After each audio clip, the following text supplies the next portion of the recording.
Natamani kufanana nawe, natamani kufanana nawe siku zote za maisha yangu. Baba, siku zote za maisha yangu. Natamani kufanana nawe. Natamani kufanana nawe. Baba, siku zote za maisha yangu. Baba, siku zote za maisha yangu. Hallelujah. Amen. Tupungiane mikono na hii kama una furaha na amani. Mungu akubariki. Ninamtukuza Mungu kwa ajili yako ambaye Bwana amekupa neema na kibali cha kuwa hapa siku ya leo. Mkamate jirani yako mkono, mwambie uko mahali sahihi. Yesu Kristo anakupenda. Bwana Yesu asifiwe. Ikiwa tufahamu kwa njia ya mitandao ya kijamii, kwa njia ya redio, Mungu wa mbinguni akubariki kwa sababu umechukua hatua ya kufika mahali hapa. Mungu wa mbinguni akubariki. Bwana Yesu asifiwe. Tunamtukuza Mungu kwa sababu ya siku nzuri ya leo ambayo yeye ameifanya kwa ajili yetu. Na kwa ajili ya siku hii ni Jumapili kubwa ya ishara na miujiza. Na Roho Mungu amejiandaa na atakuhudumia kabisa. Roho Mungu aliahidi atakuhudumia. Tunamtukuza Mungu kwa sababu ya maombi tuliyokuwa nayo siku 14. Na siku ya leo ndiyo hitimisho lake. Kwa maana ya kwamba leo tunamaliza na tumemaliza. Sema amina. Tumpe Yesu makofi na vigelegele. Tunamtukuza Mungu kwa sababu ya injili kwa njia ya redio. Kwa sababu wengi huko wanaguswa na nguvu za Mungu, wanaponywa na wanatendewa. Na Yesu Kristo anaendelea kujitukuza. Tumpe Yesu pia makofi kwa ajili ya hiyo. Tunamtukuza Mungu kwa sababu ya watu wa Mungu ambao wanafunguliwa kupitia redio. Na tunamsihi Mungu angalau tuwe na vipindi hata 4 kwa wiki kwa neema ya Mungu kadiri ambavyo Bwana ataendelea kufanya. Bwana Yesu asifiwe.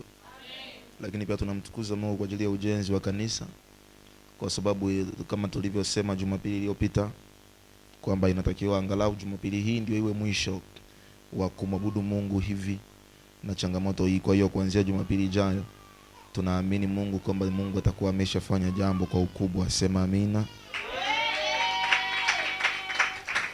Lakini pia tunamshukuru Mungu kwa sababu ya wote ambao Bwana amewapatia hatua ya kufika madhabahuni pake.